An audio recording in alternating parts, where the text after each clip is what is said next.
आज हम पढ़ेंगे the protection of women from domestic violence act 2005। सबसे पहले इसकी प्रियम्बल क्या कहती है? It is an act to provide for more effective protection of the rights of women guaranteed under the constitution. Effective protection of the rights of women, कौन सी women की rights का प्रोटेक्शन कर रही है?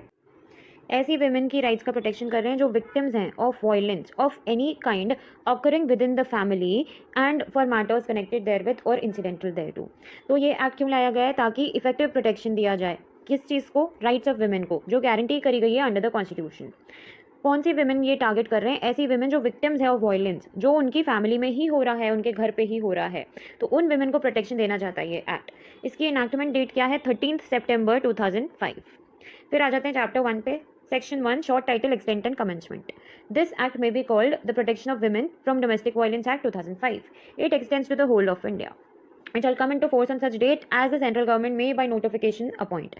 तो सेंट्रल गवर्नमेंट ने क्या डेट दी है इसकी? तो वो दी है 26 अक्टूबर 2006। ये हुई एनफोर्समेंट डेट। ये भी एमसीक्यू के लिए याद रखनी है हमें। 26 अक्टूबर 2006। इनैक्टमेंट डेट क्या थी? 13 सितंबर 2005। फिर आ जाते हैं डेफिनेशंस पे। In this act unless the context otherwise requires. Aggrieved person है सबसे पहली डेफिनेशन, मतलब कोई भी women. Aggrieved person means any women who has been in a domestic relationship. किसके साथ रही है डोमेस्टिक रिलेशनशिप में? With the respondent and who alleges to have been subjected to any act of domestic violence by the respondent. तो aggrieved women मतलब कोई भी women जो किसी भी डोमेस्टिक रिलेशनशिप में रही है रिस्पोंडेंट के साथ, और वो अलेज करती है कि मेरे साथ हुआ है डोमेस्टिक वायलेंस, और वो किसने किया है? रिस्पोंडेंट ने। तो उस वुमेन को कहा जाएगा कि वो अग्रीव्ड पर्सन है। ये याद रखना है कि इसमें ना सिर्फ वुमेन को लिमिट कर दिया गया है। अग्रीड पर्सन हमेशा ही वुमेन होगी इस एक्ट में। तो अगर किसी आदमी के साथ डोमेस्टिक वायलेंस होता है तो भी वो इस एक्ट का फ़ायदा नहीं उठा सकता, इस एक्ट में रेमेडी नहीं ले सकता। फिर आते हैं दूसरी डेफिनेशन पे। चाइल्ड मतलब क्या? जिसकी भी एज 18 साल से कम है, below the age of 18 years. And child में कौन कौन इंक्लूडेड है? अडॉप्टेड, स्टेप या फॉस्टर चाइल्ड। तो तीनों टाइप के बच्चे जो होंगे वो चाइल्ड में इंक्लूडेड है, चाहे अडॉप्टेड हो, स्टेप हो या फॉस्टर हो। और ऑब्वियसली जो नेचुरल है वो तो चाइल्ड है ही। फिर आते हैं तीसरी डेफिनेशन पे, कॉम्पनसेशन ऑर्डर। तो कॉम्पनसेशन ऑर्डर मीन्स सेक्शन 22 में जो दिए। कस्टडी ऑर्डर मतलब 21 में दिया है। ई पे आते हैं domestic incident report. Domestic incident report means a report made in the prescribe form on receipt of a complaint of domestic violence from an aggrieved person. तो डोमेस्टिक इंसिडेंट रिपोर्ट क्या हुई? एक ऐसी रिपोर्ट जो क्यों बनाई गई है? क्योंकि कंप्लेंट आई है डोमेस्टिक वायलेंस की। किसके द्वारा आई है? अग्रीव पर्सन के द्वारा आई है। This report is made in the prescribe form. तो ये है 2E डोमेस्टिक इंसिडेंट रिपोर्ट। फिर आते हैं F, सबसे इंपॉर्टेंट डेफिनेशन। डोमेस्टिक रिलेशनशिप होता क्या है? तो domestic relationship means a relationship between two persons who live or have at any point of time lived together. किसमें साथ में रहे वो? In a shared household. when they are related by consanguinity, marriage, or through a relationship in the nature of marriage, adoption, or are family members living together as a joint family। तो domestic relationship मतलब एक ऐसी relationship जो दो लोगों के बीच में है, जो साथ में रहते हैं अभी या फिर किसी भी टाइम पे साथ में रहे हैं। कहाँ रहे हैं साथ में? शेयर्ड हाउस होल्ड में। और वो रिलेटेड हैं एक दूसरे से। कैसे रिलेटेड हैं? थ्रू कंsanguinity, मतलब उन दोनों के बीच में ब्लड रिलेशन है, या फिर थ्रू मैरिज रिलेटेड है, वो दोनों हस्बैंड वाइफ है, या फिर अ relationship in the nature of marriage, मतलब लिव इन रिलेशनशिप भी इसमें इंक्लूड करी गई है, या फिर थ्रू अडॉप्शन वो लोग रिलेटेड हैं, या फिर अगर वो फैमिली मेम्बर्स हैं जो साथ में रहते हैं एज अ जॉइंट फैमिली। तो ये सब के बीच में जो रिलेशन है उसे कहेंगे डोमेस्टिक रिलेशनशिप। फिर आते हैं जी डोमेस्टिक वायलेंस। जो डोमेस्टिक वायलेंस का वही मीनिंग है जो सेक्शन 3 में है, ठीक है। डाउरी का मीनिंग सेक्शन 2 से देख लेंगे हम, डाउरी प्रोहिबिशन एक्ट के। आई पे आते हैं मजिस्ट्रेट। मजिस्ट्रेट कहीं भी लिखा हुआ हो इस एक्ट में उसका मतलब होगा JMFC या फिर मेट्रोपॉलिटन मजिस्ट्रेट, जो भी ज्यूरिसडिक्शन एक्सरसाइज कर रहा है under CRPC in the area जहाँ पे भी अग्रीव पर्सन रहता है टेम्पररी और अदरवाइज, या जहाँ पे रिस्पोंडेंट रहता है, या फिर जहाँ पे डोमेस्टिक वायलेंस हुआ है। तो क्या देखना है हमें? या तो अग्रीव पर्सन वहाँ रहता है, या फिर रिस्पोंडेंट वहाँ रहता है, या फिर जहाँ पे भी डोमेस्टिक वायलेंस हुआ है उस मजिस्ट्रेट का ज्यूरिसडिक्शन होगा। और मजिस्ट्रेट मतलब JMFC या मेट्रोपॉलिटन मजिस्ट्रेट। फिर है मेडिकल फैसिलिटी। जे में मीन्स द फैसिलिटी जो स्टेट गवर्नमेंट ने नोटिफाई करी कि ये होगी मेडिकल फैसिलिटी, तो वो होगी medical facility for the purposes of this act. K में है मॉनेटरी रिलीफ। मॉनेटरी रिलीफ मतलब कॉम्पनसेशन, जो मजिस्ट्रेट ऑर्डर करती है कि जो रिस्पोंडेंट है वो पे करेगा अग्रीव पर्सन को। कब करेगा? जब एप्लीकेशन की सुनवाई हो रही है उसके दौरान, at any stage during the hearing of the application, seeking any relief under this act, ताकि जो भी एक्सपेंसेस इनकर करती है ना वो पार्टी जो विक्टिम है, अग्रीव पर्सन है, जो भी एक्सपेंसेस इनकर करती है, जो लॉसेस सफ़र करी है उसकी भरपाई हो जाए। क्यों हुए हैं उसे वो एक्सपेंसेस और उसके वो लॉसेस क्यों हुए हैं? Because of the domestic violence, ठीक है, तो उसमें मॉनेटरी रिलीफ ग्रांट कर सकती है कौन? मजिस्ट्रेट कर सकती है। मे ऑर्डर है, शैल नहीं, ठीक है। तो ये इंटरिम रिलीफ है मॉनेटरी रिलीफ का, क्योंकि ये कब ग्रांट किया जाता है? During the hearing of an application. फिर आते हैं L, notification. Notification means a notification published in the official gazette, ठीक है। प्रिस्क्राइब मतलब prescribe by rules made under this act. फिर आते हैं एन, प्रोटेक्शन ऑफिसर मीन्स जो सेक्शन 8 में स्टेट गवर्नमेंट अपॉइंट करती है जिस भी ऑफिसर को, वो होता है प्रोटेक्शन ऑफिसर। फिर है प्रोटेक्शन ऑर्डर, वो सेक्शन 18 में है। रेजिडेंस ऑर्डर्स 19 में है। इनके सेक्शंस इंपॉर्टेंट है, इसलिए डेफिनेशन याद करने की इतनी जरूरत नहीं है। फिर है रिस्पॉन्डेंट। रिस्पॉन्डेंट मतलब कोई भी मेल पर्सन, इसमें लिखा है adult male person who is or has been in a domestic relationship. कोई भी इंसान जो डोमेस्टिक रिलेशनशिप में अग्रीव पर्सन के साथ रह चुका है and against whom the aggrieved person has sought any relief under this act, provided that an aggrieved wife or female living in a relationship in the nature of marriage may also file a complaint against a relative of the husband or the male partner. अब ये जो male person लिखा है ना, adult male person, ये पूरा ही delete हो चुका है। डिलीट कौन सा जजमेंट से हुआ है? हरसोरा वर्सेस हरसोरा। अब इस जजमेंट के आने के बाद फ़ायदा क्या हुआ कि अगर कोई विमेन है वो डोमेस्टिक रिलेशनशिप में रहती है विद द, ठीक है, कोई भी डोमेस्टिक रिलेशनशिप में अग्रीड पर्सन रह रहा है। अग्रीड पर्सन कौन है? विमेन है। वो डोमेस्टिक रिलेशनशिप में है और उसके साथ क्या हुआ है? डोमेस्टिक वायलेंस हुआ है। तो अब वो उसकी सास भी तो हो सकती है, कोई फीमेल भी तो हो सकती है जो बहू पे अत्याचार करिए, तो उसके लिए अडल्ट मेल पर्सन हटा दिया है। अब एक और चीज़ ये है कि अडल्ट भी हटा दिया है, इसका मतलब 18 साल से छोटा बच्चा भी अगर डोमेस्टिक वायलेंस करता है, 17 साल का कोई लड़का है, वो अगर किसी औरत पे डोमेस्टिक वायलेंस करता है तो भी वो रिस्पॉन्डेंट के डेफिनेशन में आएगा। तो इसीलिए Harsora versus Harsora judgement is important. एक और चीज़ इस जजमेंट के हिसाब से ये हुई थी कि ये जो प्रोवाइजो है इसका, ये पूरा ही डिलीट कर दिया था। तो इसके प्रोवाइजो में क्या लिखा था? That an aggrieved wife or female living in a relationship in the nature of marriage may also file a complaint against the relative of the husband or the male partner. ये सिर्फ है ना male partner के against था और relative of the husband के against था। अब सिर्फ ये हो गया है कि अगर डोमेस्टिक रिलेशनशिप है तो कोई भी कंप्लेंट फाइल करी जा सकती है, जरूरी नहीं है कि अडल्ट मेल पर्सन के अगेंस्ट ही कंप्लेंट हो। तो दिस वाज क्यू, रिस्पॉन्डेंट। फिर आता है R, service provider. Service provider मतलब क्या होता है? कोई भी एंटाइटी जो सेक्शन 10 में रजिस्टर्ड है वो हुआ सर्विस प्रोवाइडर। फिर आता है एस, शेयर्ड हाउस होल्ड। ये भी इंपॉर्टेंट डेफिनेशन है, जस्ट लाइक रिस्पॉन्डेंट, ये भी इंपॉर्टेंट डेफिनेशन है। Shared household. Shared household means a household where the person aggrieved lives or at any stage has lived in a domestic relationship either singly or along with the respondent, and includes such a household whether owned or tenanted either jointly by the aggrieved person and the respondent or owned or tenanted by either of them, in respect of which either the aggrieved person or the respondent or both jointly or singly have any right, title, interest or equity, and includes such a household which may belong to the joint family of which the respondent is a member, irrespective of whether the respondent or the aggrieved person has any right, title or interest in the shared household. तो shared house hold मतलब क्या हुआ? ऐसा house hold जहाँ पे जो aggrieved person है वो रहता है या रहता था।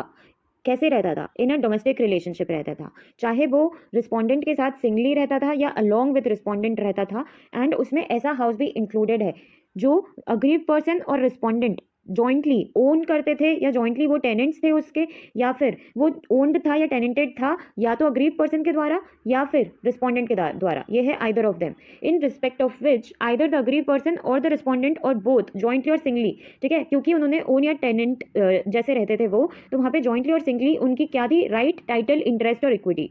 तो सबसे इंपॉर्टेंट चीज़ थी कि डोमेस्टिक रिलेशनशिप थी उनके बीच और वो एक घर में रहते थे, तो वो घर होगा shared household. And include such a household which may belong to the joint family, ठीक है, ऐसा हाउस होल्ड जो जॉइंट फैमिली का हाउस होल्ड है, चाहे उसमें रिस्पॉन्डेंट की कोई राइट, टाइटल, इंटरेस्ट ना हो, लेकिन रिस्पॉन्डेंट उस जॉइंट फैमिली का मेंबर था और उसमें रिस्पॉन्डेंट और अग्रीव पर्सन रहते थे, तो वो भी शेयर्ड हाउस होल्ड की डेफिनेशन में आएगा। तो ये था एस, शेयर्ड हाउस होल्ड। फिर आता है T, shelter home. Shelter home means any shelter home as may be notified by the state government to be shelter home for the purposes of this act. अब जो state government है वो क्या करेगी कि कुछ ऐसे इंस्टीट्यूशंस होंगे जो औरत को पनाह देते हैं अगर वो डोमेस्टिक वायलेंस फेस कर रही है, तो स्टेट गवर्नमेंट उन्हें नोटिफाई कर देगी कि ये शेल्टर होम्स हैं और ये शेल्टर होम्स कहलाएंगे। तो ये था टी, शेल्टर होम्स। फिर आते हैं चैप्टर 2 डोमेस्टिक वायलेंस पे। Section 3 definition of domestic violence. For the purposes of this act any act, omission or commission or conduct of the respondent shall constitute domestic violence in case it, क्या domestic violence में क्या क्या included है? Act, omission, commission या conduct. किसका? Respondent का। उसमें क्या क्या एक्ट, कंडक्ट, ओमिशन हो सकते हैं? वो क्या करता है? Harms or injures or endangers the health, safety, life, limb or wellbeing, whether mental or physical, of the aggrieved person or tends to do so and includes causing physical abuse, sexual abuse, verbal and emotional abuse and economic abuse. तो इसमें क्या कर रहा है respondent, उसकी aggrieved person को harm कर रहा है या इंजरी दे रहा है या उसकी health, safety, life, limb, wellbeing को एंडेंजर कर रहा है, चाहे मेंटल या फिजिकल डैमेज कॉज कर रहा है अग्रीव पर्सन को। और कैसे कर रहा है वो? फिजिकल अब्यूज़ कर रहा है या सेक्सुअल अब्यूज़ कर रहा है या वर्बल अब्यूज़ कर रहा है या इमोशनल अब्यूज़ कर रहा है या इकोनॉमिक अब्यूज़ कर रहा है। इसके साथ हमें पढ़ना है एक्सप्लेनेशन 1, जो बताता है कि physical abuse, sexual abuse, verbal, emotional abuse, economic abuse होता क्या है। तो फिजिकल अब्यूज़ मतलब क्या होता है? मीन्स एनी एक्ट और कंडक्ट जो ऐसे नेचर का है जो क्या कॉज कर रहा है? बॉडीली पेन, हार्म और डेंजर टू लाइफ, लिम्ब और हेल्थ, और इम्पेयर द हेल्थ, या क्या इम्पेयर कर रहा है? Development of the aggrieved person. और उसमें क्या क्या इंक्लूडेड है? Assault, criminal intimidation and criminal force. तो ये हुआ फिजिकल अब्यूज, एक्ट या कंडक्ट जो ऐसे नेचर का है जो बॉडीली पेन कॉज कर रहा है, danger to life, limb, health cause कर रहा है, डेंजर किस चीज़ को? Development of the aggrieved person को कॉज कर रहा है, या असॉल्ट, क्रिमिनल इंटिमिडेशन और क्रिमिनल फोर्स भी इसमें इंक्लूडेड है। फिर आता है सेक्सुअल अब्यूज। सेक्सुअल अब्यूज मतलब कोई भी conduct of a sexual nature जिससे अब्यूज कॉज हो रहा है या ह्यूमिलिएशन हो रहा है या अदरवाइज डिग्रेड कर रहे हैं या फिर डिग्निटी ऑफ अ वुमेन को वायलेट किया जा रहा है, तो वो होगा सेक्सुअल अब्यूज। फिर आता है वर्बल एंड इमोशनल अब्यूज। उसमें क्या होता है? insults, ridicule, humiliation, name calling and insults or ridicule especially with regard to not having a child or a male child। ये पहले बहुत चलता था कि अगर कोई औरत बच्चा नहीं पैदा कर पा रही है तो उसका बहुत वर्बल एंड इमोशनल अब्यूज़ किया जाता था, या फिर अगर वो मेल चाइल्ड नहीं पैदा कर पा रही है तो उसका वर्बल या इमोशनल अब्यूज़ किया जाता था, उसको इंसल्ट किया जाता था, उसका मजाक बनाया जाता था या उसको ह्यूमिलिएट किया जाता था या उसका नाम रख दिया जाता था कि ये तो बांझ है या कुछ। तो उसको रोकने के लिए ये डेफिनेशन लाई गई, मतलब ये समझाया गया कि ऐसे आप वर्बल एंड इमोशनल अब्यूज़ करते हो।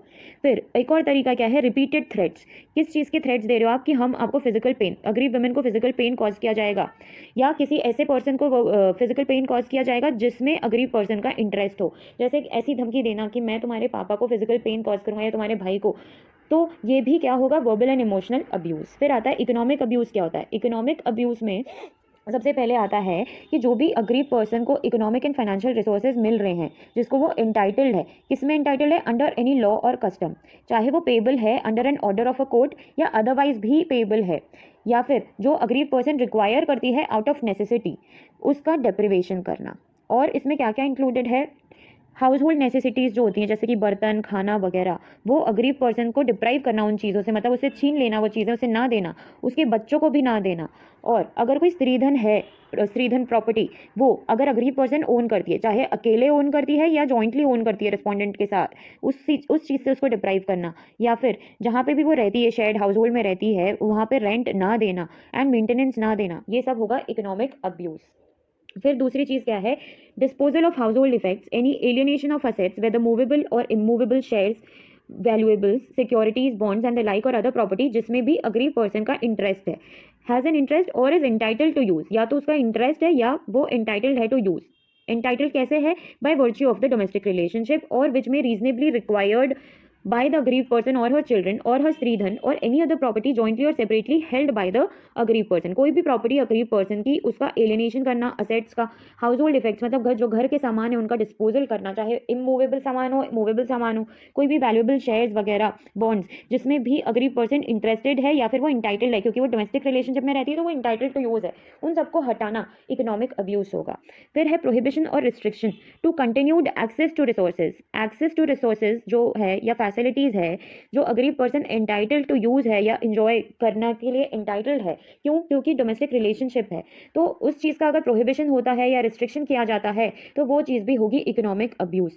इसमें क्या इंक्लूडेड है? Access to the shared household. तो इकोनॉमिक अब्यूज़ में 3 चीज़ें बता दी इन्होंने। पहले तो आपने उसकी प्रॉपर्टी का डेप्रिवेशन करना, इकोनॉमिक या फाइनेंशियल रिसोर्सेज का डेप्रिवेशन करना जो वो रिक्वायर्ड है। दूसरा, आप क्या कर रहे हो? उसकी असेट्स का एलिनेशन कर रहे हो। तीसरा, आप क्या कर रहे हो? तीसरा आप क्या कर रहे हो कि वो जो उसको रिसोर्सेज या फैसिलिटीज़ मिल रहे थे उस पर रिस्ट्रिक्शन लगा रहे हो, उसको यूज़ नहीं करने दे रहे हो, तो वो भी इकोनॉमिक अब्यूज़ है। ठीक है, अब हम आ जाते हैं इसके दूसरे पे। पहले हमने ए के साथ एक्सप्लेनेशन 1 पढ़ लिया था, अब हम बी पे आते हैं। बी, डोमेस्टिक वायलेंस में क्या क्या इंक्लूडेड है? हरासेस, harms, injures or endangers the aggrieved person with a view to coerce her. View क्या रखा गया है कि कोअर्स करेंगे, इसको दबाव डालेंगे इस पे, या कोई भी अदर पर्सन जो अग्रीव पर्सन से रिलेटेड है। क्यों? क्योंकि हमें चाहिए डाउरी। अब ये डाउरी के लिए आप उसको प्रेशर क्रिएट करने के लिए उसको क्या कर रहे हो? हरास कर रहे हो, हार्म कर रहे हो, इंजोर कर रहे हो या इंडेंजर कर रहे हो, या तो आप डाउरी मांग रहे हो उससे, या कोई और प्रॉपर्टी या वैल्यूबल सिक्योरिटी मांग रहे हो, तो वो भी डोमेस्टिक वायलेंस में आएगा, क्योंकि आप क्या कर रहे हो? हरास कर रहे हो, हार्म कर रहे हो, इंजोर कर रहे हो, इंडेंजर कर रहे हो उससे या उसके रिलेटिव को। सी क्या कर रहे हो? Has the effect of threatening the aggrieved person or any person related to her by any conduct जो क्लॉज ए या बी में मेंशन्ड है। आप उसे डरा रहे हो ये करके या ये करके, या तो फिर अग्रीव पर्सन को डरा रहे हो या उससे रिलेटेड कोई भी पर्सन को। और डी है अदरवाइज। अदरवाइज भी आप इंजरी कॉज कर रहे हो या हार्म कॉज कर रहे हो, ऐसे ही कर रहे हो, कोई रीजन ही नहीं है या कोई और रीजन है, चाहे फिजिकल हो या मेंटल, तो वो भी होगा डोमेस्टिक वायलेंस अंडर सेक्शन 3। अब इसके एक्सप्लेनेशन 2 पे आ जाते हैं। वो क्या कहता है? For the purpose of determining कि क्या कोई एक्ट, ओमिशन, कमीशन और conduct of the respondent domestic violence है कि नहीं, तो उसके क्या देखे जाएंगे? ओवरऑल फैक्ट्स एंड सर्कमस्टांसेस देखे जाएंगे, और पूरे केस को अगर हमको डिटरमिन करना है तो सारे ही फैक्ट्स देखेंगे और डिटरमिन करेंगे कि ये डोमेस्टिक वायलेंस में आता है या नहीं आता है। So this was section 3, definition of domestic violence. इसमें हमने 4 तरीके की डोमेस्टिक वायलेंस देखे, जो एक्सप्लेनेशन भी इसका बहुत इंपॉर्टेंट है। Physical abuse, sexual abuse, verbal and emotional abuse, economic abuse, ये सब हमने समझा है इसमें। फिर आते हैं चैप्टर 3 पे, which is powers and duties of protection officers, service providers etcetera. Section 4, information to protection officer and exclusion of liability of informant. Any person who has reason to believe that an act of domestic violence has been or is being or is likely to be committed may give information, may use हुआ है, about it to the concern police protection officer. ठीक है, तो कोई भी person जिसके पास क्या है? रीजन टू बिलीव है कि डोमेस्टिक वायलेंस हुआ है या हो रहा है या होने वाला है, तो वो चाहे तो मे गिव इन्फॉर्मेशन, किसको? प्रोटेक्शन ऑफिसर को इन्फॉर्मेशन दे सकता है। सेकंड, नो लाइबिलिटी सिविल और criminal shall be incurred by any person. अगर उसने गुड फेथ में कोई इन्फॉर्मेशन दी है, वो गलत भी हो जाएगी तो भी कोई लाइबिलिटी उस पर नहीं इम्पोज करी जाएगी अगर उसने गुड फेथ में इन्फॉर्मेशन दी है, कोई भी लाइबिलिटी नहीं, नाइदर सिविल नाइदर क्रिमिनल। ये है सेक्शन 4। फिर section 5, duties of police officers, service providers and magistrates. A police officer, protection officer, service provider और मजिस्ट्रेट जिसको भी कंप्लेंट आई है डोमेस्टिक वायलेंस की, या अदरवाइज भी अगर वो इंसिडेंट वाली जगह पे प्रेजेंट है जहाँ पे डोमेस्टिक वायलेंस हो रहा है, या फिर जहाँ पे incident of domestic violence is reported to him, वो लोग क्या करेंगे? फटाफट इन्फॉर्म करेंगे अग्रीव वुमेन को, अग्रीव पर्सन को। शैल इन्फॉर्म वर्ड यूज हुआ है क्या? कि आपके पास, अग्रीव वुमेन को बताएंगे कि आपके पास राइट है कि आप एक एप्लीकेशन डालो for obtaining a relief by way of protection order, an order for monetary relief, custody order, residence order, compensation order, या इससे ज़्यादा भी आप ऑर्डर के रिलीफ मांग सकते हो। ये आप बता देंगे किसको? अग्रीव वुमेन को। उसके बाद क्या करेंगे? Shall inform the aggrieved person of the availability of the service provider. Service providers के बारे में बता देंगे कि यहाँ से आप सर्विस ले सकते हो। फिर बता दोगे कि हमारे पास प्रोटेक्शन ऑफिसर्स भी है, वहाँ से आप प्रोटेक्शन ले सकते हो। फिर बता देंगे कि आपके पास फ्री लीगल सर्विसेज अवेल करने की राइट है under the legal services authorities act 1987। फिर बता देंगे कि आप कंप्लेंट भी कर सकते हो under section 498A of the IPC, जिसमें क्या आता है? क्रुएल्टी का जो प्रोविजन है, क्रुएल्टी के लिए पनिशमेंट मिलती है 498A ऑफ आईपीसी में। जहाँ पे भी रेलेवेंट हो वहाँ पे बोल देंगे कि यहाँ पे आप कंप्लेंट कर सकते हो। फिर प्रोवाइजो इसका क्या कहता है कि इस एक्ट में कुछ भी कंस्ट्रू नहीं किया जाएगा in any manner as to relieve a police officer from his duty to proceed in accordance with law. Police officer की जो ड्यूटी है to proceed in accordance with law, अगर उसे कोई भी इन्फॉर्मेशन आती है as to the commission of cognizable offence, उसको ये एक्ट अफेक्ट नहीं करता। जो ड्यूटी है वो तो वो करेगा ही। ये एडिशनल ड्यूटीज बता दी police officer, service provider, magistrate और प्रोटेक्शन ऑफिसर की, कि क्या ड्यूटी सिर्फ इतनी है कि इन्फॉर्म करना है अग्रीव पर्सन को, और फिर बस ये बता दिया कि क्या क्या इन्फॉर्मेशन देना है। पहले ये बता दो कि आप ये ऑर्डर ले सकते हो, कॉम्पनसेशन ऑर्डर, प्रोटेक्शन ऑर्डर वगैरह। फिर बोल दो कि सर्विस प्रोवाइडर्स हैं हमारे पास, आप उनकी हेल्प ले सकते हो, प्रोटेक्शन ऑफिसर्स की हेल्प ले सकते हो, फ्री लीगल सर्विसेज अवेल करवा सकते हो, और 498 आईपीसी में कंप्लेंट कर सकते हो। फिर आते हैं सेक्शन 6 पे, duties of shelter homes. If an aggrieved person or on her behalf a protection officer or a service provider request the person in charge of a shelter home, ठीक है, जो शेल्टर होम में person in charge है उसको अगर request आती है aggrieved person की, प्रोटेक्शन ऑफिसर की या सर्विस प्रोवाइडर की कि ये जो औरत है अग्रीव वुमेन, इसको आप शेल्टर दे दो, तो ये जो person in charge of the shelter home होगा, he shall provide shelter to the aggrieved person in the shelter home. Shall provide है, ड्यूटी है।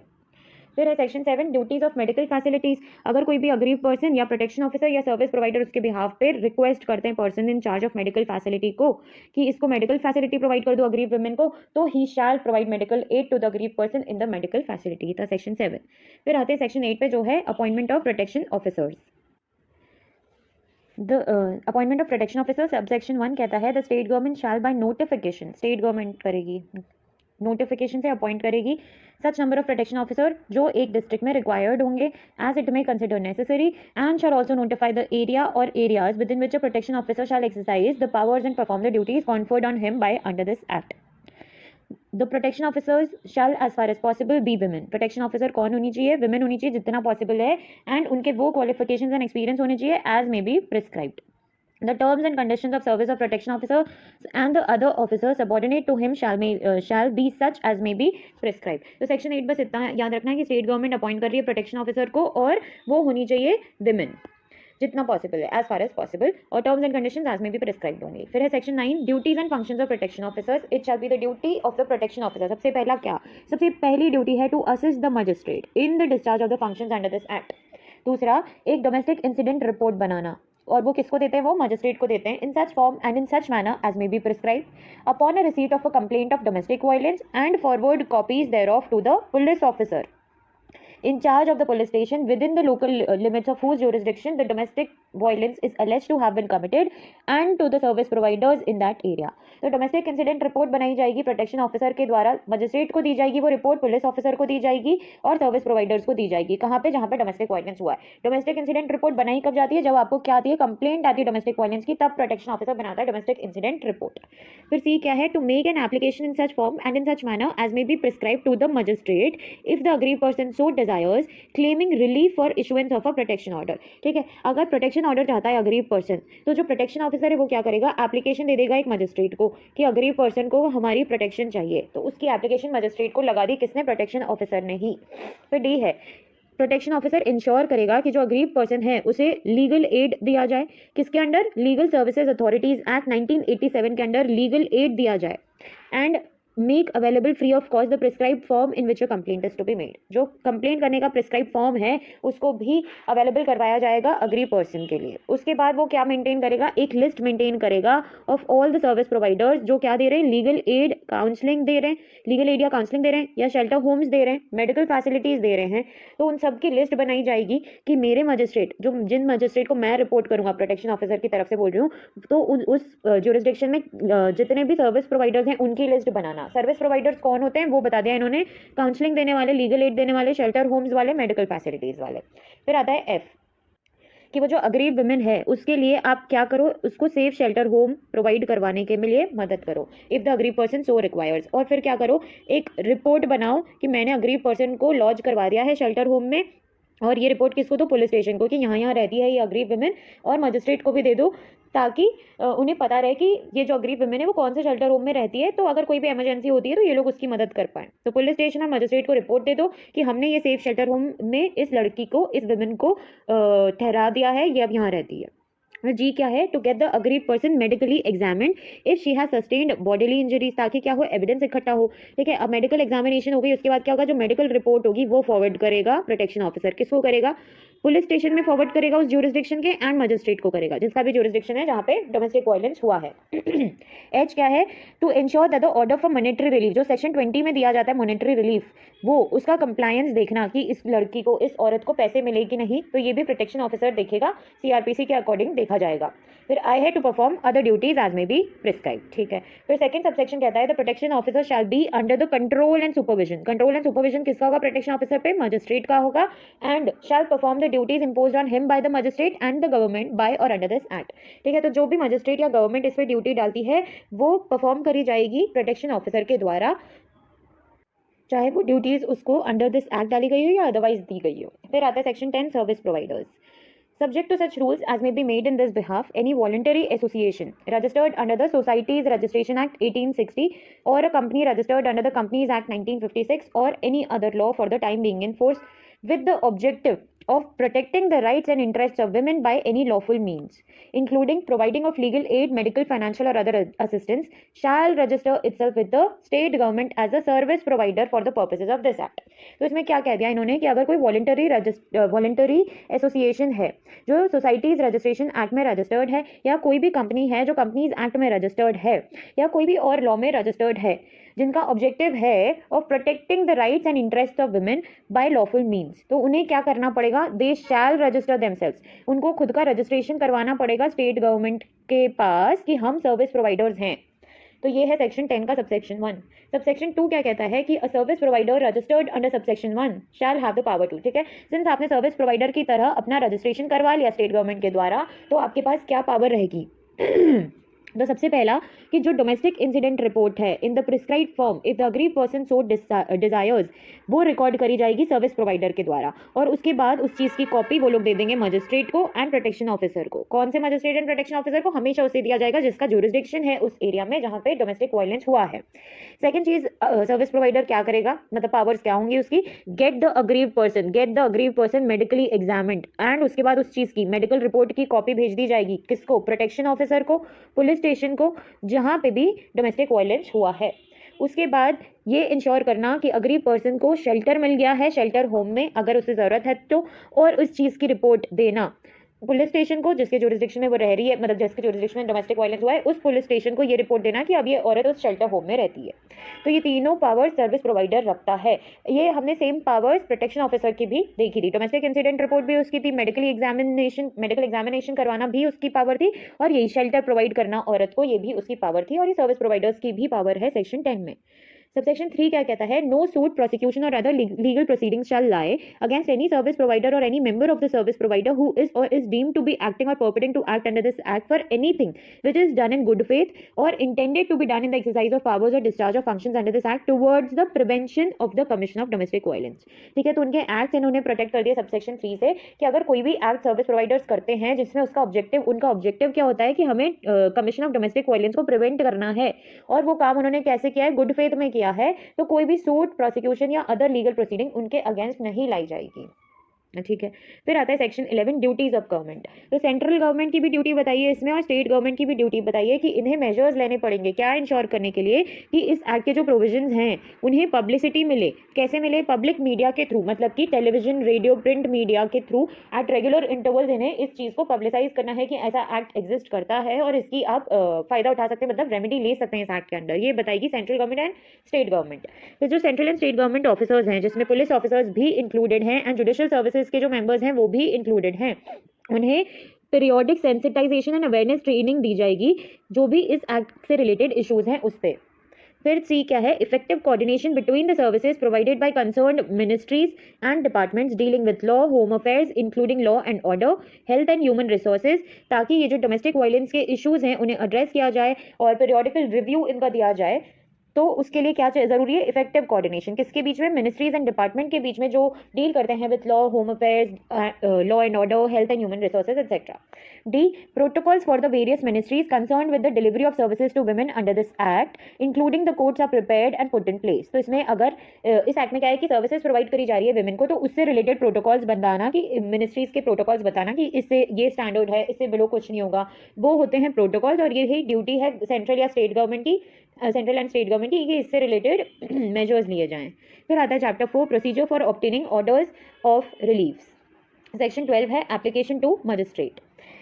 1. An aggrieved person or a protection officer or any other person on behalf of the aggrieved person may present an application to the magistrate seeking one or more reliefs under this act। ठीक है, कोई भी aggrieved person या protection officer या कोई भी person aggrieved person के behalf पे क्या ले सकता है? एप्लीकेशन देके रिलीफ ले सकता है। एप्लीकेशन किसको देनी है? मजिस्ट्रेट को।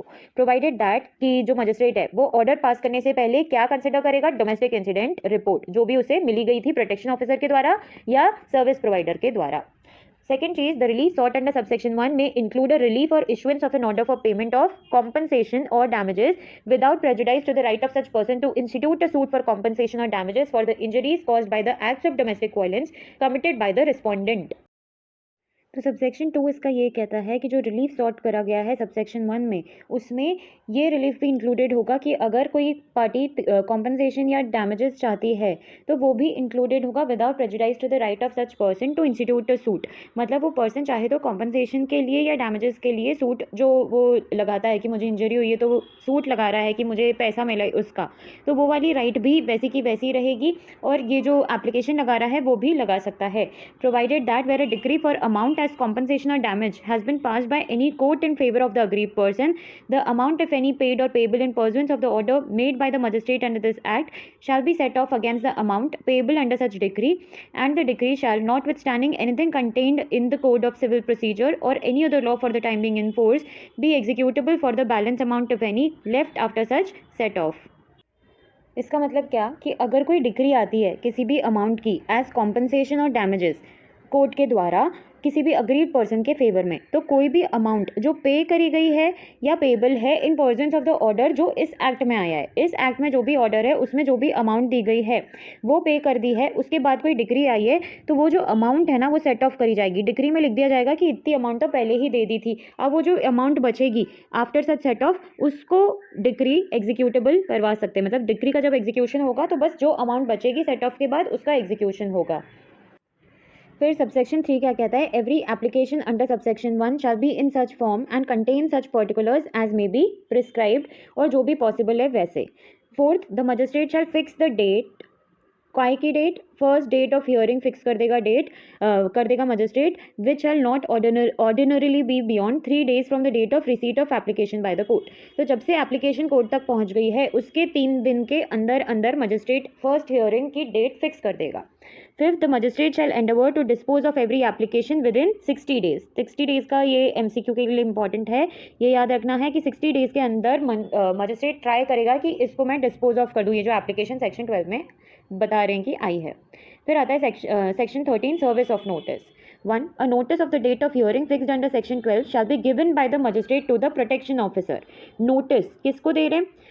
किसको देंगे नोटिस? रिस्पोंडेंट को देंगे कि तुम्हारे अगेंस्ट कोई एप्लीकेशन आई है, और ये नोटिस कौन दे रहा है? मजिस्ट्रेट दे रहा है। किसको? प्रोटेक्शन ऑफिसर को। और प्रोटेक्शन ऑफिसर किसको दे रहा है? रिस्पोंडेंट को। तो मजिस्ट्रेट देगा प्रोटेक्शन ऑफिसर को, प्रोटेक्शन ऑफिसर देगा रिस्पोंडेंट को, या किसी भी और पर्सन को जो भी मजिस्ट्रेट डायरेक्ट करता है। अब ये कितने दिन का लिमिट दे दी इसके लिए? 2 days, पीरियड ऑफ 2 days और सच फर्दर रीजनेबल टाइम जो मजिस्ट्रेट अलाउ करता है। 2 days कहाँ से गिनने हैं? जब से एप्लीकेशन आई है तब से। फिर सबसेक्शन 2 कहता है a declaration of service of notice made by the protection officer in such form as may be prescribed shall be the proof that such notice was served upon the respondent and on any other person as directed by the magistrate unless the contrary is proved. ठीक है, तो अगर protection officer को हमने बोला है कि आप जाके रिस्पोंडेंट पे सर्व कर दो और वो कहता है कि मैंने सर्व कर दिया है नोटिस, तो ये होगा सफिशिएंट प्रूफ कि ऐसा हो गया है, unless the contrary is proved. इसके खिलाफ अगर किसी ने ऑर्डर प्रूफ कर दिया कि नहीं मुझे तो ये सर्व ही नहीं हुआ है तो अलग बात है। अदरवाइज अगर प्रोटेक्शन ऑफिसर बोलता है कि सर्व हो चुका है नोटिस तो मतलब हो चुका है, मानेंगे। ये है सेक्शन 13। फिर आता है सेक्शन 14, काउंसलिंग। 1. द मजिस्ट्रेट में at any stage of the proceedings, any stage of the proceedings पे मजिस्ट्रेट चाहे तो क्या कर सकता है? डायरेक्ट कर सकता है कि जो रिस्पोंडेंट या अग्रीव पर्सन है उन्हें अंडरगो करनी है काउंसलिंग। या तो वो दोनों साथ में काउंसलिंग अटेंड करेंगे या फिर अकेले अकेले करेंगे, singly, with any member of a service provider. जो सर्विस प्रोवाइडर है उससे काउंसलिंग लेंगे। कौन होगा वो? जिसके पास क्वालिफिकेशंस एंड एक्सपीरियंस है काउंसलिंग में, जो भी प्रिस्क्राइब करे गए हैं। Second, where the magistrate has issued any direction under subsection 1, he shall fix the next date of hearing of the case within a period not exceeding 2 months। ठीक है, अगर मजिस्ट्रेट ने बोला है कि काउंसलिंग लो तो वो क्या करेगा? डेट भी फिक्स कर देगा जो होगी 2 महीने के अंदर। जब से डायरेक्शन दिया 2 महीने के अंदर डेट बता दी कि इस डेट पे जाके आप काउंसलिंग ले लो। ये था section 14। Here is section 15, assistance of welfare expert. In any proceeding under this act, the magistrate may secure the services of such person, preferably a woman, whether related to the aggrieved person or not, including a person engaged in promoting family welfare as he thinks fit, for the purpose of assisting him in discharging his functions. तो इसमें क्या कर रहा है? जो magistrate है वो assistance ले रहा है वेलफेयर एक्सपर्ट का, जो प्रेफरेबली कौन होनी चाहिए? विमेन होनी चाहिए, चाहे वो अग्रीव पर्सन से रिलेटेड हो या ना हो, बस इतनी सी बात है। फिर section 16, proceedings to be held in camera. If the magistrate considers, magistrate के ओपिनियन में है ये, क्या कंसिडर करता है कि सर्कमस्टांसेस ऐसे हैं कि either party to the proceedings so desires. ठीक है, तो डिजायर कौन कर रहा है? Either party. उसके बाद अपन ओपिनियन, अपन मान किसकी रहे हैं? मजिस्ट्रेट की मान रहे हैं कि ठीक है कैमरा होना चाहिए while conducting the proceedings under this act. बस इतना ये है सेक्शन 16 कि जो मजिस्ट्रेट है उसे लगता है कि हाँ सर्कमस्टांसेस ऑफ द केस ऐसे हैं कि कैमरा होना चाहिए, और आइदर पार्टी चाह रही है कि कैमरा होना चाहिए वाइल कंडक्टिंग द प्रोसीडिंग्स, तो कैमरा होगा उस प्रोसीडिंग में। Section 17, right to reside in a shared household notwithstanding anything contained in any other law for the time being in force. every woman in a domestic relationship shall have the right to reside in the shared household whether or not she has any right, title or beneficial interest in the same. तो इसमें right की बात करी गई है उस women की जो डोमेस्टिक रिलेशनशिप में है। तो हर डोमेस्टिक रिलेशनशिप में रहने वाली कोई भी औरत के पास राइट है कि वो कहाँ रहेगी, शेयर्ड हाउस में रहेगी। चाहे उस शेयर्ड हाउस होल्ड होता क्या है, एक्चुअली होता घर है। तो उस घर में चाहे उस लड़की की कोई राइट, टाइटल या बेनिफिशियल इंटरेस्ट नहीं हो, मतलब वो प्रॉपर्टी चाहे उसकी ना हो, चाहे वो वहाँ की टेनेंट ना हो, चाहे वो वहाँ के पैसे ना देती हो, फिर भी उसके पास राइट होगी to live in that shared household. क्यों? क्योंकि वो एक ऐसी औरत है जो डोमेस्टिक रिलेशनशिप में है किसी के साथ। Subsection 2. The aggrieved person shall not be evicted or excluded from the shared household or any part of it by the respondent save in accordance with the procedure established by law. तो कोई भी aggrieved person है, उसको अगर evict किया जा रहा है उस घर से या एक्सक्लूड किया जा रहा है शेयर्ड हाउसहोल्ड से, तो वो क्या होगा, इलीगल होगा। लेकिन अगर उसको एक्सक्लूड किया जा रहा है इन accordance with the procedure established by law, तो वो इलीगल नहीं होगा। तो अगर रिस्पोंडेंट चाहता है कि अग्रीव पर्सन को घर से निकाला जाए, तो वो सिर्फ तब हो पाएगा जब वो लॉ के अकॉर्डिंग हो, मतलब या तो कोर्ट ग्रांट कर दे कि ठीक है इनको निकाल दो, या फिर कोई अथॉरिटी होनी चाहिए जो बोले कि हाँ ठीक है अग्रीव पर्सन इस घर में नहीं रहनी चाहिए। फिर आता है section 18, protection orders. The magistrate may, after giving the aggrieved person and the respondent an opportunity of being heard, on being prima facie satisfied that domestic violence has taken place or is likely to take place, pass a protection order in favor of the aggrieved person and prohibit the respondent from the following. तो जो magistrate है वो क्या करेगा, aggrieved person को opportunity of being heard they देगा। कब देगा? जब मजिस्ट्रेट प्राइमा फेसी सैटिस्फाइड है कि डोमेस्टिक वायलेंस तो हुआ है या फिर होने वाला है, तो वो क्या करेगा, opportunity of being heard they the aggrieved को और एक प्रोटेक्शन ऑर्डर पास कर देगा अग्रीव पर्सन के लिए और रिस्पोंडेंट को प्रोहिबिट करेगा। अब रिस्पोंडेंट को किन चीज़ों से प्रोहिबिट किया जा रहा है? रिस्पोंडेंट को प्रोहिबिट किया जा रहा है from committing any act of domestic violence, कि आप अब डोमेस्टिक वायलेंस नहीं कर सकते, इसके लिए आपको प्रोहिबिट किया गया। या फिर आप किसी और को भी एड या अबेट नहीं कर सकते in the commission of acts of domestic violence. तीसरी चीज़ आप क्या नहीं कर सकते, जहाँ पे भी अग्रीव पर्सन का एम्प्लॉयमेंट है आप वो वाली जगह पे मत जाओ, ये बोल सकते हैं हम। या फिर जो बच्चा है, अगर कोई अग्रीव पर्सन बच्चा है तो उसके स्कूल में मत जाओ या ऐसी कोई जगह मत जाओ जहाँ वो बच्चा फ्रीक्वेंटली जाता है। फिर डी है कि आप किसी भी रूप में कम्युनिकेशन करने की अटेम्प्ट मत करो अग्रीव पर्सन से, इंक्लूडिंग पर्सनल, ओरल, रिटन और इलेक्ट्रॉनिक और टेलीफोनिक कॉन्टैक्ट। फिर ई में है कि अगर कोई असेट्स हैं या बैंक लॉकर्स हैं या बैंक अकाउंट्स हैं, उनको आप एलिनेट नहीं कर सकते। अगर वो यूज़ करे गए हैं या हेल्ड करे गए हैं या इंजॉय करे गए हैं दोनों ही पार्टी से जॉइंटली मतलब अग्रीव पर्सन और रिस्पोंडेंट दोनों ही उसको इंजॉय करते हैं, या अगर रिस्पोंडेंट भी सिंगली उसे इंजॉय करता है तो वो उसको एलिनेट नहीं कर सकता। इंक्लूडिंग अगर कोई स्त्रीधन है, तो किसी औरत का स्त्रीधन है या कोई भी और प्रॉपर्टी है जो जॉइंटली वो लोग होल्ड करते हैं या सेपरेटली होल्ड करी जाती है उनके द्वारा, उसको एलिनेट नहीं कर सकता रिस्पोंडेंट। ये प्रोटेक्शन ऑर्डर दे सकता है मजिस्ट्रेट। उसको अगर एलिनेट करना है तो लीव ऑफ द मजिस्ट्रेट होना जरूरी है। Without the leave of the magistrate alienation नहीं हो सकता है, लेकिन लीव ऑफ द मजिस्ट्रेट है तो एलिनेशन हो सकता है। फिर एफ है, प्रोटेक्शन ऑर्डर में एक और चीज़ क्या दे सकते हैं कि आप जो डिपेंडेंट्स हैं ना अग्रीव पर्सन के, जो उसको डोमेस्टिक वायलेंस से बचाते थे, उनको भी वायलेंस नहीं कॉज कर सकते। फिर जी है, एनी अदर एक्ट। तो इसका मतलब क्या कि सेक्शन 18 जो है वो एग्जॉस्टिव नहीं है। अब हमें सारे सर्कमस्टांसेस तो नहीं पता है, तो इसीलिए जी रखा गया है। एनी अदर एक्ट मजिस्ट्रेट के हिसाब से जो भी होता है वो कि ये स्टेप लेना जरूरी है, वो प्रोटेक्शन ऑर्डर में पास कर सकता है अंडर सेक्शन 18। फिर आता है section 19 which is residence orders. 1. While disposing of an application under subsection 1 of section 12, the magistrate may, on being satisfied that domestic violence has taken place, pass a residence order. ठीक है, तो magistrate क्या पास करेगा, residence order. कब करेगा? जब वो satisfied है कि domestic violence has taken place, मतलब डोमेस्टिक वायलेंस हुआ है, तभी रेजिडेंस ऑर्डर पास करा जाएगा बाय मजिस्ट्रेट। ठीक है, तो रेजिडेंस ऑर्डर्स में क्या क्या डायरेक्शंस रहते हैं? तो सबसे पहला, रिस्पोंडेंट को रिस्ट्रेन किया जा सकता है। किस चीज़ के लिए? कि आप डिस्पोजेस नहीं कर सकते, ना ही आप डिस्टर्ब कर सकते हैं the possession of the aggrieved person. कहाँ से, कौन से पोजेशन की बात करें? जो शेयर्ड हाउस होल्ड है उनका, उसमें से आप अग्रीव पर्सन को निकाल नहीं सकते या वो प्रॉपर्टी बेच नहीं सकते। ये हुआ डिस्पोजेस नहीं कर सकते किसी भी तरीके से, चाहे उस रिस्पोंडेंट का लीगल या इक्विटेबल इंटरेस्ट हो या ना हो शेयर्ड हाउस होल्ड में, लेकिन अगर वो रहते हैं उस घर में साथ में तो आप डिस्पोजेस नहीं कर सकते अग्रीव पर्सन को। फिर बी है कि रिस्पोंडेंट को डायरेक्ट किया जा सकता है मजिस्ट्रेट के द्वारा कि आप खुद को रिमूव कर लें from the shared house hold. तीसरी, और ये बी के साथ हमें इसका एक्सप्लेनेशन पढ़ना है, तो एक्सप्लेनेशन इसका प्रोवाइजो पढ़ना है। प्रोवाइजो ये कहता है कि अगर क्लॉज बी में कोई ऑर्डर आता है तो वो ऑर्डर किसी भी विमेन के अगेंस्ट नहीं आ सकता।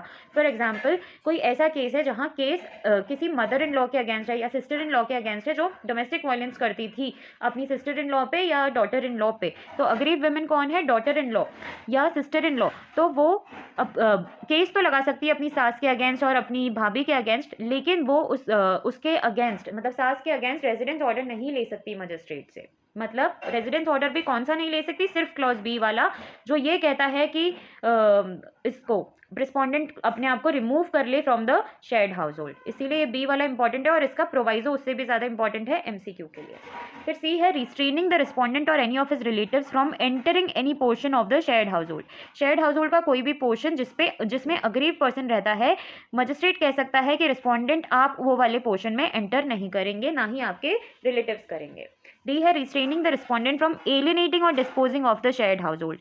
ठीक है, तो शेयर्ड हाउस होल्ड को एलिनेट या डिस्पोज ऑफ नहीं किया जा सकता इसमें रेजिडेंस ऑर्डर अगर आपके अगेंस्ट पास हो गया है और ये डायरेक्शन दिया गया है तो। फिर ई है restraining the respondent from renouncing his rights in the shared house hold. Renouncing his rights से भी रिस्ट्रेन लगा दिया है, रिस्पोंडेंट नहीं रिनाउंस कर सकता अपनी rights except with the leave of the magistrate. Renouncing his rights in the shared household कैसे होगा? जैसे अगर फॉर एग्जाम्पल कोई जॉइंट फैमिली प्रॉपर्टी है, जॉइंट फैमिली में रिस्पोंडेंट रह रहा है और अग्रीव पर्सन भी रह रहा है शेयर्ड हाउस होल्ड में, और रिस्पोंडेंट अब बोलता है कि मैं तो अब इनसे सारे ताल्लुकात तोड़ रहा हूँ, मेरे घर वाले नहीं हैं ये ना, तो वो कहता है कि ये मेरी प्रॉपर्टी नहीं है। तो आप ये चीज नहीं कर सकते जब तक आपके पास मजिस्ट्रेट का परमिशन नहीं है, लीव ऑफ द मजिस्ट्रेट नहीं है, तो आप ये नहीं कर सकते, क्योंकि आपके साथ अग्रीव पर्सन भी रहता है और आपके ऊपर ये रिस्पॉन्सिबिलिटी है कि आप उसे शेयर्ड हाउस होल्ड में रखो, इसीलिए।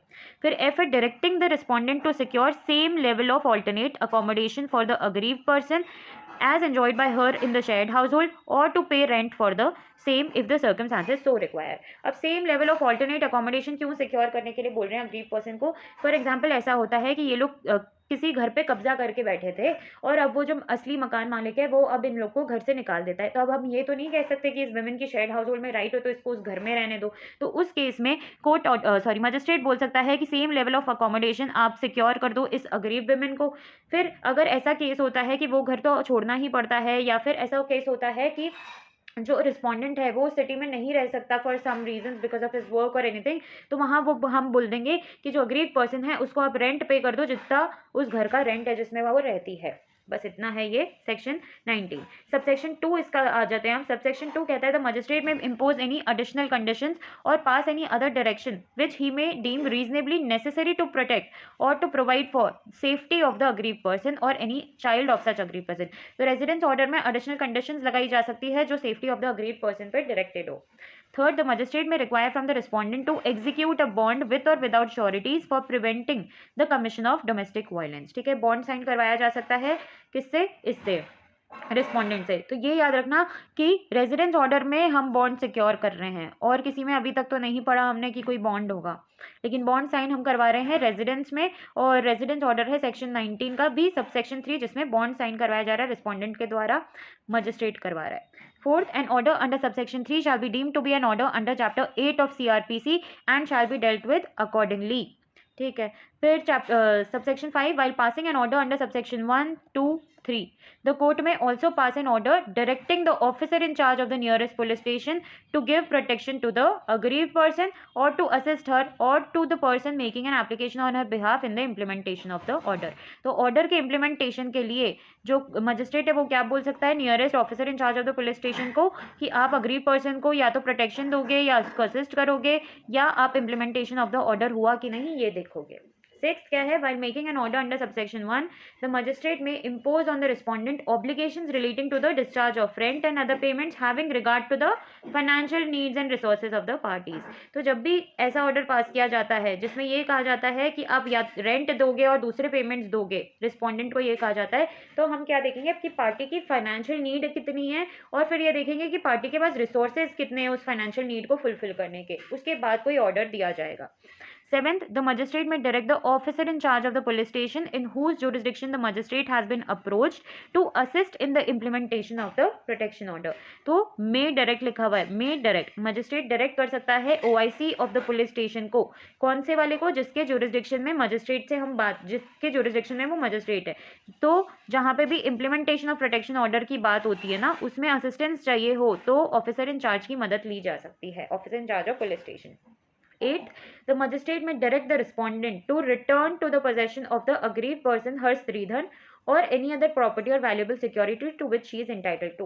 अगर कोई ऐसी प्रॉपर्टी है जो इसने कब्जे में ले ली है खुद के रिस्पोंडेंट ने, तो रिस्पोंडेंट को ऑर्डर कर सकता है मजिस्ट्रेट, डायरेक्ट कर सकता है मजिस्ट्रेट कि आप इसका स्त्रीधन जो औरत का आपने ले लिया है, या अगर कोई भी प्रॉपर्टी या वैल्यूएबल सिक्योरिटी ले ली है जिसको अग्रीड पर्सन इंटाइटल्ड है, तो वो चीज़ आप रिटर्न कर दो. तो ये ऑर्डर पास किया जा सकता है मजिस्ट्रेट के द्वारा. तो ये था residence order section 19, residence orders. फिर आते हैं monetary relief section 20. 1. While disposing of an application under section 12, the magistrate may direct the respondent to pay monetary relief to meet the expenses incurred and losses suffered by the aggrieved person and any child of the aggrieved person as a result of the domestic violence, and such relief may include but not limited to the following. तो सबसे पहला ये कह दिया है कि जब section 12 की एप्लीकेशन आती है तो मजिस्ट्रेट डायरेक्ट कर सकता है रिस्पोंडेंट को कि आप मॉनेटरी रिलीफ दे दें. कितना मॉनेटरी रिलीफ? जितने एक्सपेंसेस लग रहे हैं अग्रीव पर्सन के एंड जितने उसने लॉस सफ़र करे हैं, या उसका कोई बच्चा है तो उसने अगर कोई लॉस सफ़र करे हैं as a result of domestic violence, तो उतना मॉनेटरी रिलीफ आप दे दो. लेकिन ये तो इसमें क्या क्या इंक्लूडेड होगा वो लिस्ट दे दी, और उन्होंने बोला कि सिर्फ यही नहीं इंक्लूडेड होगा, this is included but it is not limited to only this, मतलब इससे ज़्यादा भी कुछ हो सकता है. तो क्या इंक्लूडेड है वो देख लेते हैं. सबसे पहले किसका पैसा दे रहे हैं? The loss of earnings. ठीक है, अब आपने उसका अगर टांग तोड़ दिया, वो ऑफिस नहीं जा पा रही है, उसको घर पे रहना पड़ रहा है, तो उसको लॉस ऑफ अर्निंग्स हो रही है, तो वो आप भरपाई करो. दूसरी चीज़ मेडिकल एक्सपेंसेस. डोमेस्टिक वायलेंस हुआ है या डोमेस्टिक वायलेंस में मेंटल एलिमेंट भी है, अगर मेंटली भी उसको कोई प्रॉब्लम आपने क्रिएट कर दी है या फिजिकली भी कर दी है, उसका मेडिकल ट्रीटमेंट ले रही है, तो उसका पैसा. तीसरा, the loss caused due to the destruction, damage or removal of any property from the control of the aggrieved person. फिर डी है the maintenance for the aggrieved person as well as her children if any, including an order or under or in addition to an order of maintenance under section 125 और any other law for the time being in force. तो ठीक है, इसमें क्या बोल दिया कि जो मेंटेनेंस है वो दे दो आप अग्रीव पर्सन को या उसके चिल्ड्रन को, इंक्लूडिंग एन ऑर्डर अंडर, या फिर जो सेक्शन 125 ऑफ सीआरपीसी में मेंटेनेंस ऑर्डर दिया जाता है उसके एडिशन में आप इधर भी मेंटेनेंस के लिए पैसा दे दो. ठीक है. फिर सबसेक्शन 2 क्या है? The monetary relief granted under this section shall be adequate, fair, reasonable and consistent. किससे consistent? With the standard of living to which the aggrieved person is accustomed. तो ये देखना है हमें कि अग्रीव्ड पर्सन जो स्टैंडर्ड में रहती थी बिफोर देयर सेपरेशन, और जब से उसने मेंटेनेंस देना बंद किया, तो वो कौन से स्टैंडर्ड ऑफ लिविंग, उसका स्टैंडर्ड ऑफ लिविंग क्या था उसके हस्बैंड के साथ, या जब भी वो डोमेस्टिक रिलेशनशिप में थी, उसके अकॉर्डिंग अब स्टैंडर्ड ऑफ लिविंग उसी हिसाब से मेंटेन करने के लिए जितना पैसा लगता है उतना मॉनेटरी रिलीफ ग्रांट किया जाएगा. तो वो होना चाहिए adequate, fair, reasonable and consistent with the standard of living to which the aggrieved person is accustomed. Third, the magistrate shall have the power to order an appropriate lump sum payment या monthly payments of maintenance. ठीक है, तो magistrate चाहे तो lump sum दे सकता है, magistrate चाहे तो मंथली पेमेंट दे सकता है मेंटेनेंस की, जैसा भी nature and circumstances of the case require करते हैं. Fourth, the magistrate shall send a copy of the order for monetary relief made under subsection 1 to the parties to the application and to the in charge of the police station within the local limits of whose jurisdiction the respondent resides. तो respondent जहाँ रहता है वहाँ उसका जो police station का in charge है उसको कॉपी भेजी जाएगी, और किसको भेजी जाएगी? To the parties to the application एक कॉपी भेजी जाएगी. काय की copy? Order for monetary relief की कॉपी. फिर है fifth, the respondent shall pay the monetary relief granted to the aggrieved person within the period specified in the order under subsection 1. तो respondent को monetary relief पे करना पड़ेगा कितने time में? जितना सबसेक्शन 1 में दिया गया, मतलब जितना मजिस्ट्रेट टाइम देता है कि इतने टाइम में पेमेंट कर दो, उतने टाइम में रिस्पोंडेंट को मॉनेटरी रिलीफ वाला जो पेमेंट है वो करना पड़ेगा. 6. Upon the failure on the part of the respondent to make payment in terms of the order under subsection 1, the magistrate may direct the employer or a debtor of the respondent to directly pay to the aggrieved person or to deposit with the court a portion of the wages or salaries or debt due to or accrued to the credit of the respondent, which amount may be adjusted towards the monetary relief payable by the respondent. इसमें है कि जहाँ पे भी respondent fail हो जाता है, वो अपना पेमेंट नहीं कर पाता है मॉनेटरी रिलीफ का, तो जो मजिस्ट्रेट है वो डायरेक्ट कर सकते हैं एम्प्लॉयर को या डेटर को, जो भी रिस्पोंडेंट का डेटर है उसको, कि तुम डायरेक्ट पैसा कोर्ट में जमा कर दो।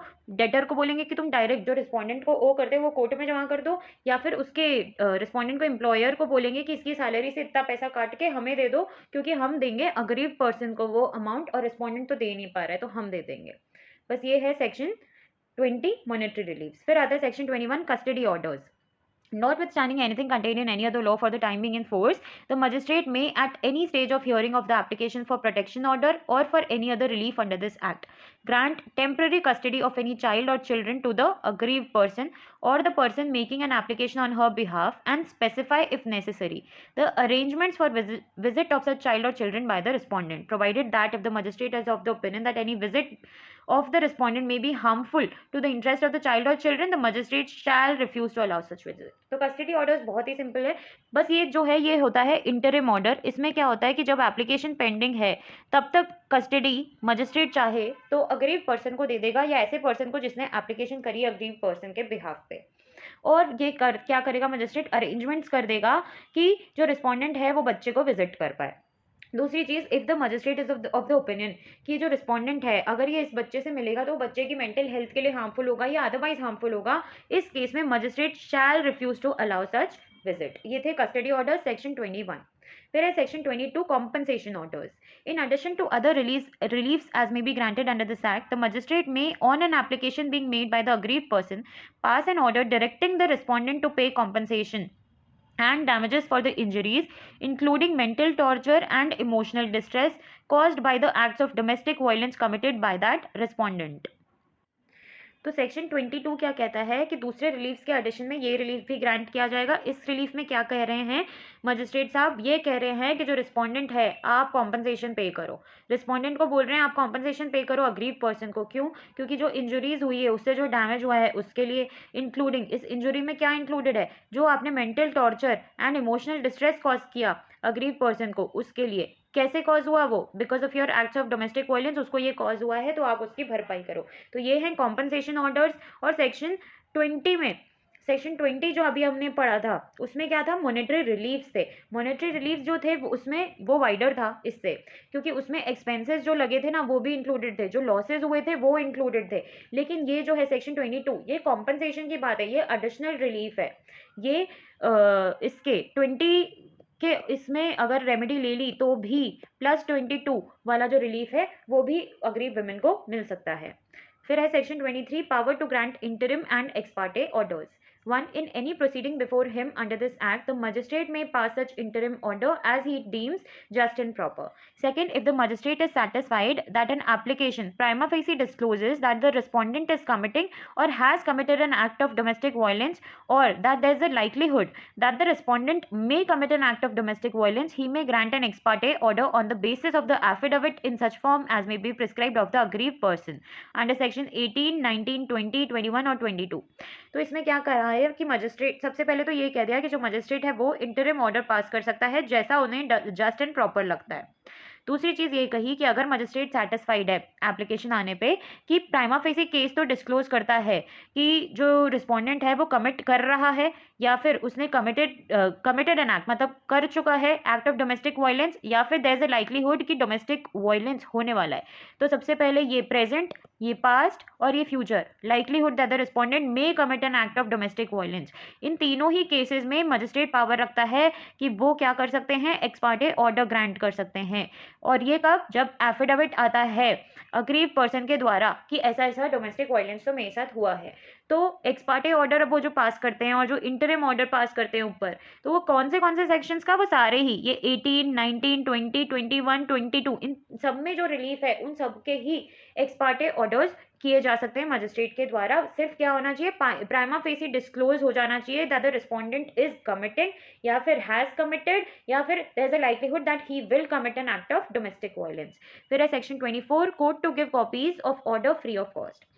The magistrate shall in all cases where he has passed any order under this act order that a copy of such order shall be given free of cost to the parties to the application, the police officer in charge of the police station in the jurisdiction of which the magistrate has been approached, and any service provider located within the local limits of the jurisdiction of the court, and if any service provider has registered a domestic incident report to that service provider. तो section 24 सिर्फ ये है कि magistrate copies दिलवा रहा है, काय की कॉपीज, ऑर्डर की कॉपीज फ्री ऑफ कॉस्ट दिलवा रहा है। तो किन किन लोगों को दिलवा रहा है वो? टू द पार्टीज, ठीक है, एप्लीकेशन की जो पार्टीज हैं। फिर किसको दिलवा रहा है? Police officer in charge of the police station जिसके भी जुरिस्डिक्शन में मजिस्ट्रेट को अप्रोच किया गया है।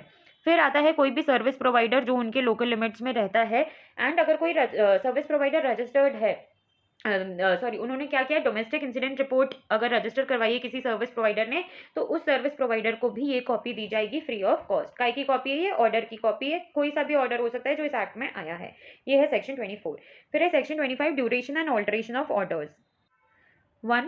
A protection order made under section 18 shall be enforced till the aggrieved person applies for discharge. तो ये बहुत ही इंपॉर्टेंट प्रोविजन है कि अगर कोई प्रोटेक्शन ऑर्डर पास किया गया है मजिस्ट्रेट के द्वारा सेक्शन 18 में, तो वो हमेशा ही फोर्स में रहेगा जब तक कि अग्रीव पर्सन कह नहीं देता कि डिस्चार्ज दे दो।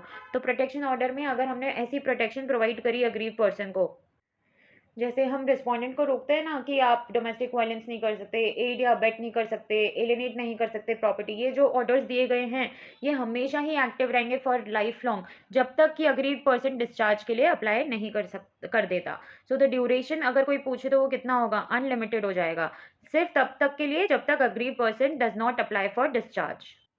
सेकेंड सबसेक्शन क्या कहता है? If the magistrate on receipt of an application from the aggrieved person और the respondent is satisfied that there is a change in the circumstances requiring alteration, modification और revocation of any order made under this act, he may for reasons to be recorded in writing pass such order as he may deem appropriate.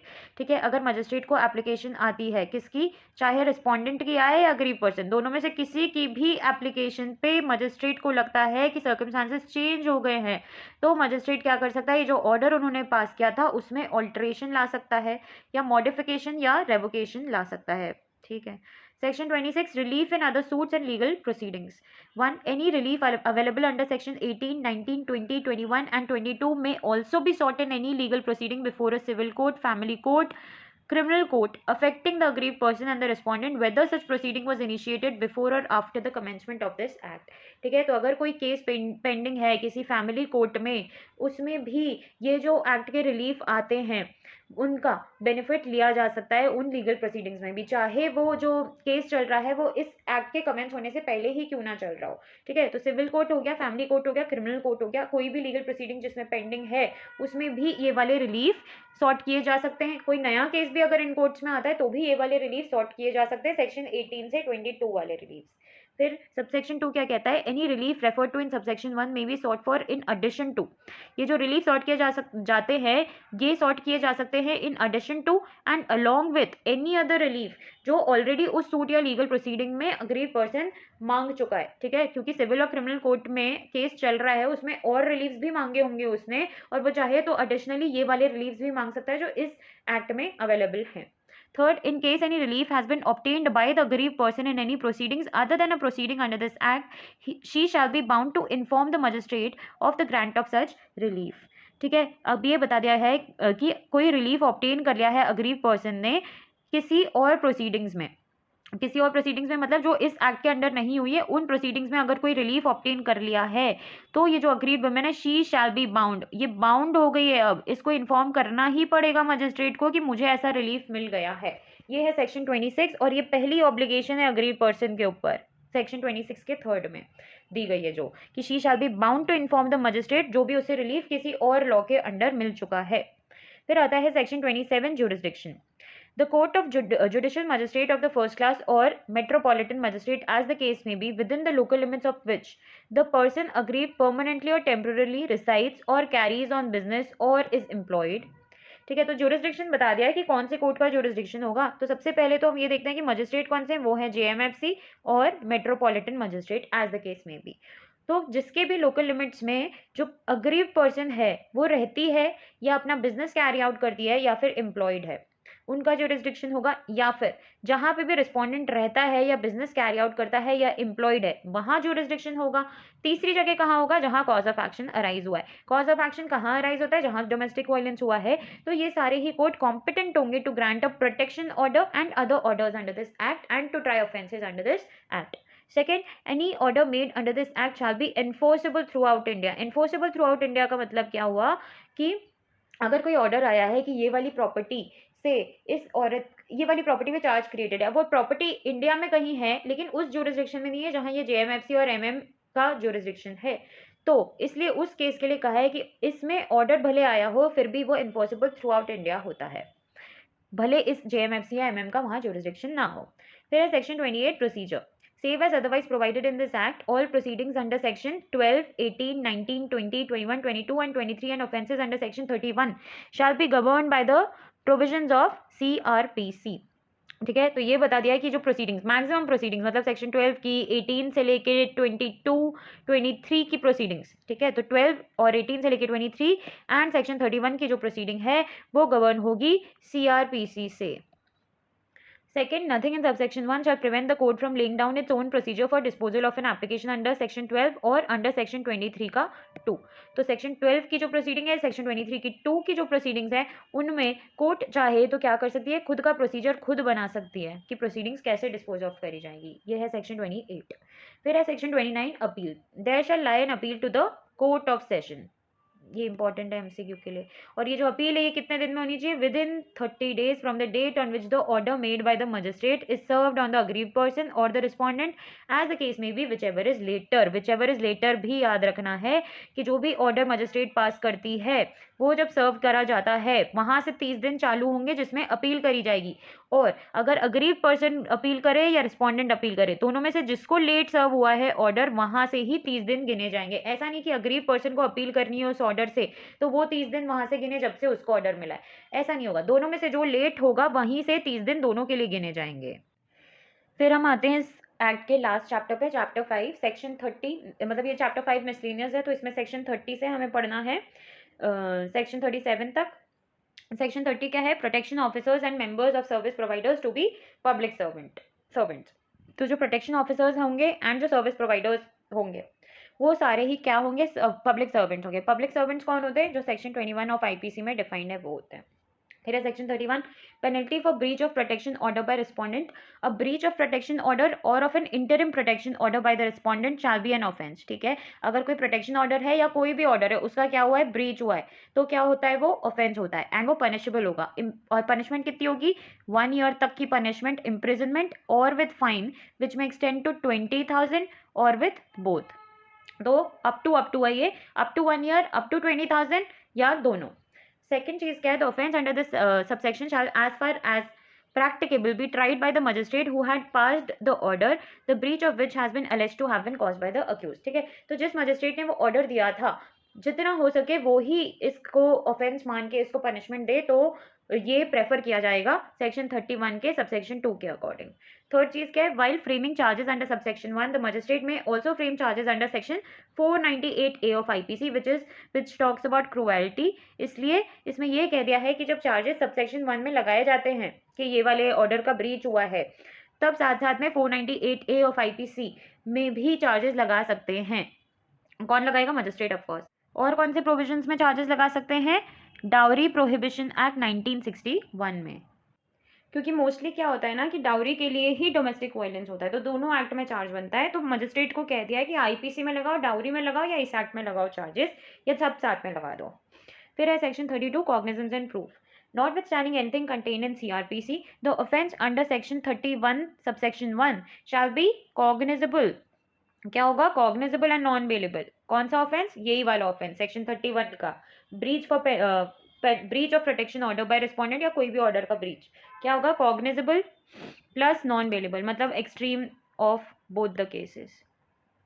Second, upon the sole testimony of the aggrieved person, the court may conclude that any offence under subsection 1 of section 31 has been committed by the accused। ठीक है, इसमें बहुत importance देके रखिए aggrieved person की soul testimony पे। वो अकेली aggrieved person अगर ये कहती है कि मेरे साथ वायलेंस हुआ है तो भी माना जाएगा कि उसके साथ वायलेंस हुआ है। और इसीलिए जब उसके फेवर में ऑर्डर्स पास करे जाते हैं, उनका उल्लंघन होता है, तब अग्रीव वुमेन अकेली बोल रही है कि इन ऑर्डर्स का उल्लंघन हुआ है, तो सेक्शन 32 में ये कहा गया है कि अग्रीव वुमेन की सोल टेस्टिमनी पे भी कोर्ट ये कंक्लूड कर लेगा कि 31 वाला ऑफेंस हुआ है, मतलब इन ऑर्डर्स का उल्लंघन हुआ होगा। अब ये क्यों बनाया होगा प्रोविजन अग्रीव पर्सन के फेवर में? ये इसलिए बनाया गया होगा, मोस्टली क्या होता है कि वो ये जो ऑफेंसेस होते हैं ना, ये होते हैं बंद दरवाजों में। इसमें रहता ही अगर सिर्फ अग्रीव पर्सन है और रिस्पोंडेंट है, तो वो और कहाँ से लाएगी टेस्टिमनी? उसकी अकेले की टेस्टिमनी को इसलिए इंपॉर्टेंस दी गई है। इसलिए subsection 2 of section 32 is important. Subsection 1 is also important कि ये जो ऑफेंस है 31 का, वो कॉग्निजेबल एंड नॉन बिलेबल है। फिर है 33, penalty for not discharging duty by protection officer. अब सेक्शन 33 में ये बताया गया है कि प्रोटेक्शन ऑफिसर को भी पेनल्टी लगाई जा सकती है। इसमें ये कह रहे हैं कि अगर प्रोटेक्शन ऑफिसर फेल हो जाता है, अपनी ड्यूटीज डिस्चार्ज नहीं कर पाता है जैसा मजिस्ट्रेट कहता है, और उसके पास कोई सफिशिएंट कॉज भी नहीं है कि वो ड्यूटी क्यों नहीं डिस्चार्ज कर पाया, तो उन्हें भी पनिशमेंट मिलेगी। पनिशमेंट कितनी मिलेगी? उतनी ही मिलेगी जितनी ऊपर थी ना, विच may extend to 1 year imprisonment और with fine which may extend to 20,000 और विद बोथ।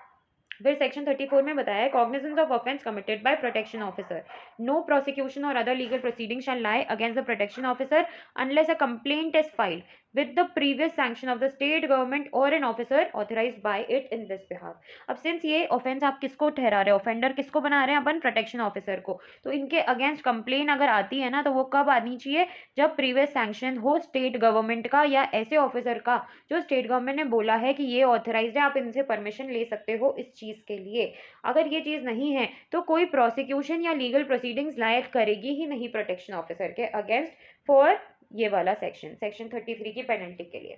फिर है section 35, protection of action taken in good faith, no suit prosecution और other legal proceeding shall lie against the protection officer for any damage caused और is likely to be caused by anything which is done in good faith or intended to be done under this act or any rule or order made thereunder। Section 36, act not in derogation of any other law, the provisions of this act shall be in addition to and not in derogation of the provisions of any other law for the time being in force। फिर आ जाता है section 37, power of central government to make rules, central government may by notification make rules for carrying out the provisions of this act। section 37 सिर्फ central government का है। ये जो section है ना, इसको आप है ना, जब भी आप नोट्स बनाएंगे तो इसको आप कर लेना सेक्शन 11 के साथ, क्योंकि उसमें ड्यूटीज ऑफ गवर्नमेंट है, पर उसमें दोनों की है, स्टेट गवर्नमेंट भी और सेंट्रल गवर्नमेंट भी।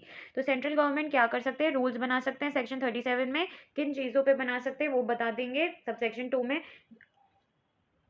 तो सब सेक्शन 2 में कहा है कि जो प्रोटेक्शन ऑफिसर होता है ना, उसके क्वालिफिकेशंस एंड एक्सपीरियंस बता दो सेक्शन 8 में जिसे अपॉइंट करना है। फिर जो प्रोटेक्शन ऑफिसर्स हैं उनके जो टर्म्स ऑफ सर्विस है वो बता दो, कंडीशंस ऑफ सर्विस बता दो, एंड जो भी उनसे सबॉर्डिनेट ऑफिसर होते हैं उनकी बता दो। ये भी कौन बता रहा है? Central government. फिर बता रहे हैं कि जो डोमेस्टिक इंसिडेंट रिपोर्ट होती है उसका फॉर्म एंड मैनर बता दो।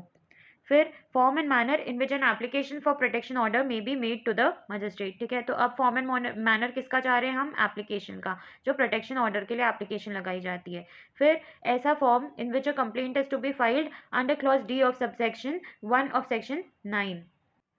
मतलब अगर लीगल एड ली है, डी में क्या है? लीगल एड के बारे में है, तो उससे रिलेटेड अगर एप्लीकेशन लगानी है कि मुझे लीगल एड चाहिए, तो उसका भी फॉर्म कौन बताएगा? सेंट्रल गवर्नमेंट बताएगी। फिर other duties to be perform by the protection officer, ये भी कौन बताएगा? सेंट्रल गवर्नमेंट बताएगी। The rules regulating registration of service providers under subsection 1 of section 10, क्या काय के रूल्स? जो रजिस्ट्रेशन की बात करी थी हमने सर्विस प्रोवाइडर्स के, उससे रिलेटेड जो रूल्स है ना, उनके लिए भी कौन बताएगा? सेंट्रल गवर्नमेंट बताएगी। फिर ऐसी एप्लीकेशन जो सेक्शन 12 में लगाई जाती है, जो रिलीफ मांगते हुए एप्लीकेशन है, उसका भी फॉर्म बताएगी सेंट्रल गवर्नमेंट, और उसमें क्या पर्टिकुलर्स होना चाहिए वो भी बताया जाएगा।